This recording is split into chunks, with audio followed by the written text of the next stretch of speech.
बिस्मिल्लाहिर्रहमानिर्रहीम। Chapter number 5 class 9 gravitation का start लेंगे। इसमें जो पहला टॉपिक है वो है लॉ ऑफ यूनिवर्सल ग्रेविटेशन। मैं डिफिनीशंस जो है वो नहीं लिखूंगा, मैं इसकी कंसेप्ट जो है वो आप लोगों को समझाऊंगा। इसमें जो इक्वेशंस आते हैं, जो यूनिट्स आते हैं, जो मेनली इसके ऊपर ऐसे लो क्वेश्चन आते हैं, वो सारी चीज़ें मैं यहाँ पे डिस्कस करूँगा। Law of universal gravitation.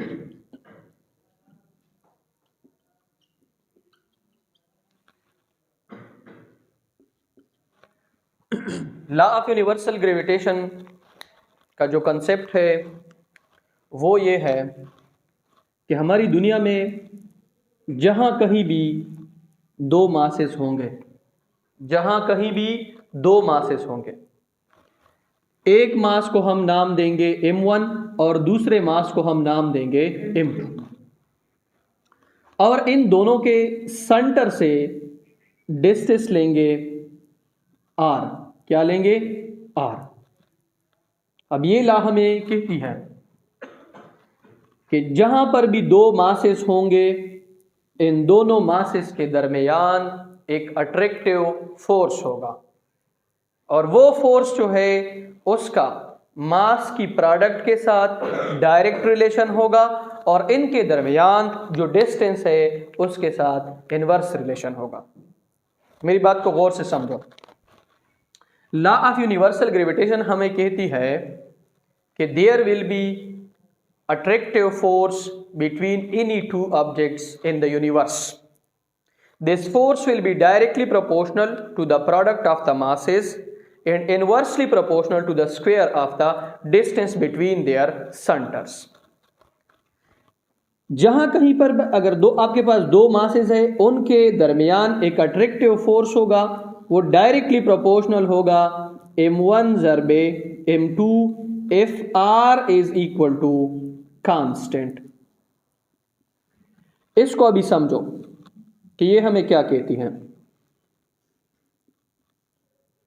देखिए, force is directly proportional to m1 ज़रबे m2। इसका मतलब ये है कि अगर मैं आपको ये मास दे दूं 2 और ये मास भी मैं आपको दे दूं 2 kg, फर्ज करें ये 2 kg है और ये भी 2 kg है, इनके प्रोडक्ट से क्या आता है? 4। अब अगर मैं इसको 3 कर लूं और इसको भी 3 कर लूं, इनके प्रोडक्ट से क्या आता है? 9।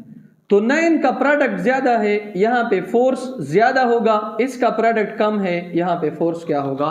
कम। इसका मतलब यह है किसी एक मास के साथ डायरेक्ट रिलेशन नहीं है, याद रखें, दोनों मासेस के प्रोडक्ट के साथ डायरेक्ट रिलेशन है।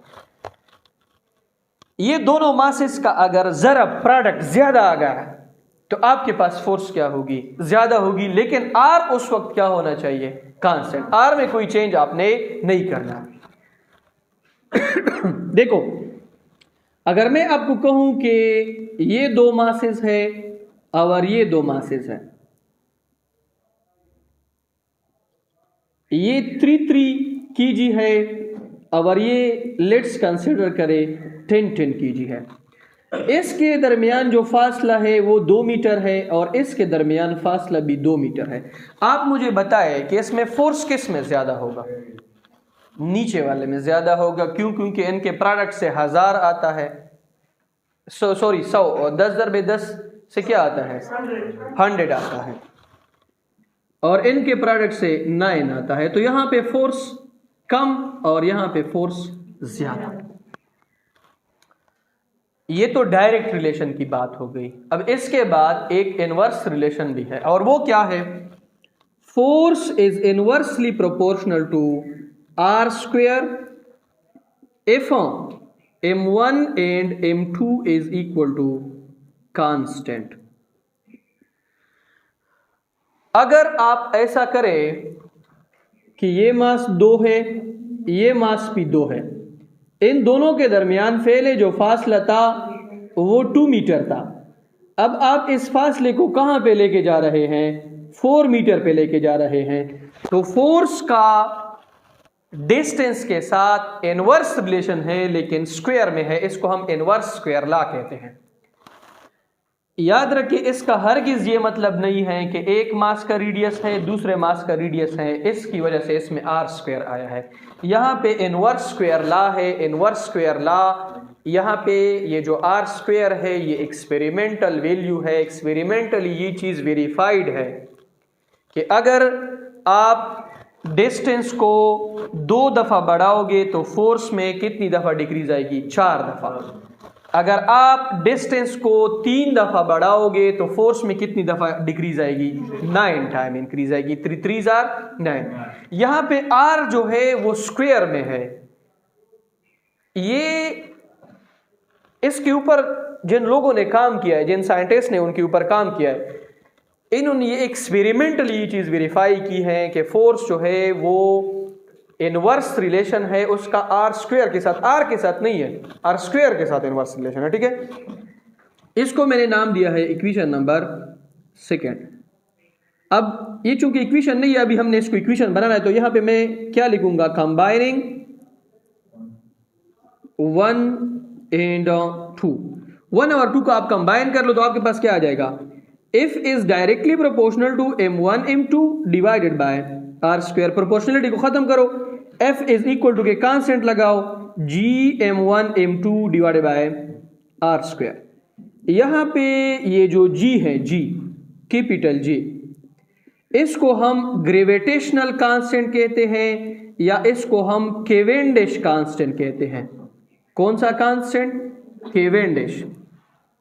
ये केवेंडिश कांस्टेंट भी है क्योंकि उसने इसके ऊपर काम किया था, या ग्रेविटेशनल कांस्टेंट, और इसकी एक फिक्स वैल्यू है 6.67 क्रॉस 10 की power -11 newton dot metre square divided by kg square. ये इसकी फिक्स्ड वैल्यू है, ये कांस्टेंट है।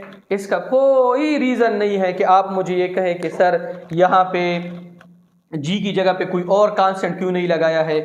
g यहाँ पे बेसिकली कैलकुलेट की गई है नेचुरली। ये 6.67 हमारी जो यूनिवर्स है उसमें जब भी आप 2 मासेस लेंगे उसके दरमियान जो कैपिटल G है वो कितना आएगी? 6.67 का 10 की पावर -11। ये नेचुरल वैल्यू है। क्या है? नेचुरल।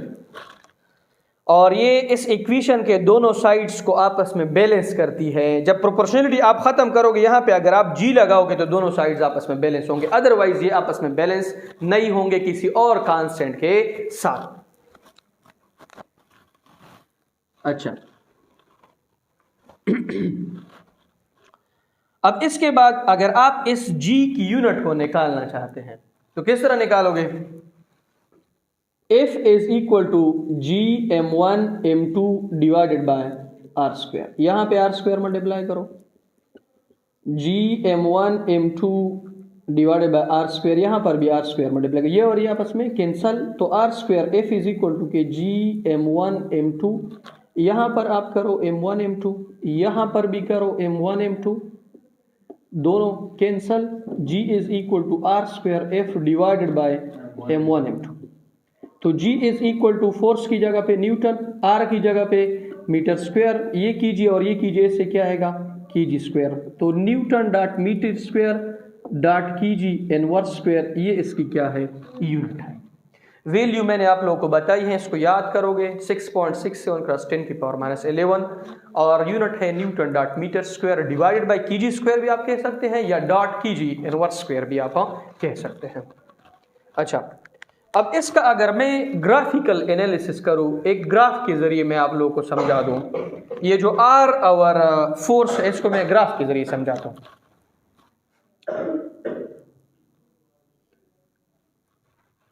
यहां पे आपके पास थोड़ा मैं बड़ा बना देता हूं, ये आपने लिया है ये साइड पे आर और इस साइड पे आपने क्या लिया है? एफ लिया है। अगर मैं यहां पे 1R ले लूं तो फोर्स आपके पास ये होगा, F होगा। अगर मैं यहां पे 2R ले लूं तो फोर्स आपके पास क्या होगा? लेट सपोज ये होगा।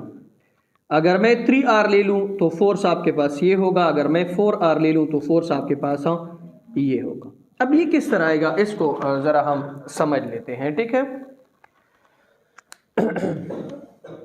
आपके पास जो इक्वेशन है वो किस तरह है? F is equal to GM1 M2 divided by r square. अगर यहाँ पे मैं 1r पुट करूं तो इससे फिर भी क्या आएगा, आर स्क्वायर आएगा।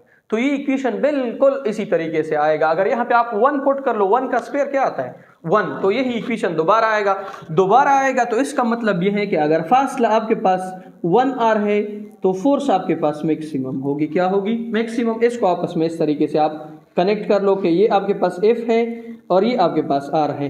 यहाँ पे अगर आप देखें F की हाइट बहुत ज़्यादा है। हाइट के ज़्यादा होने का मतलब यह है कि अगर डिस्टेंस 1r हो तो फोर्स ज़्यादा होगी। क्या होगी, ज़्यादा। अगर मैं इसको 2r कर लूँ तो F is equal to GM1 M2 divided by 2r का square.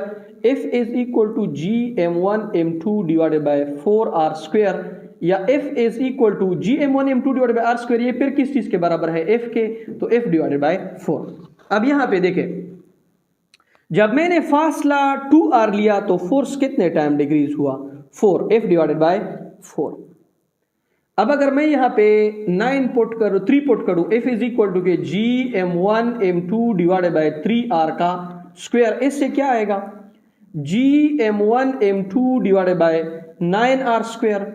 F is equal to GM1 M2 divided by r square. इससे क्या आता है, F इसको डिवाइड कर लो किसके ऊपर, 9, तो आपके पास क्या आएगा, 3 के ऊपर क्या आता है, F डिवाइडेड बाय 9।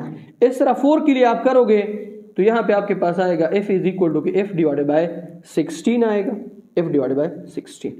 तो इस ग्राफ से आपको ये अंदाजा लग रहा है कि फोर्स जो है वो डिस्टेंस के साथ इनवर्स में क्या हो रहा है, इंक्रीज। अगर आप इसको डबल कर ले डिस्टेंस को तो फोर्स F डिवाइडेड बाय 4, अगर ट्रिपल कर ले तो F डिवाइडेड बाय 9, अगर 4 टाइम कर ले F डिवाइडेड बाय 16 आता है। ठीक है।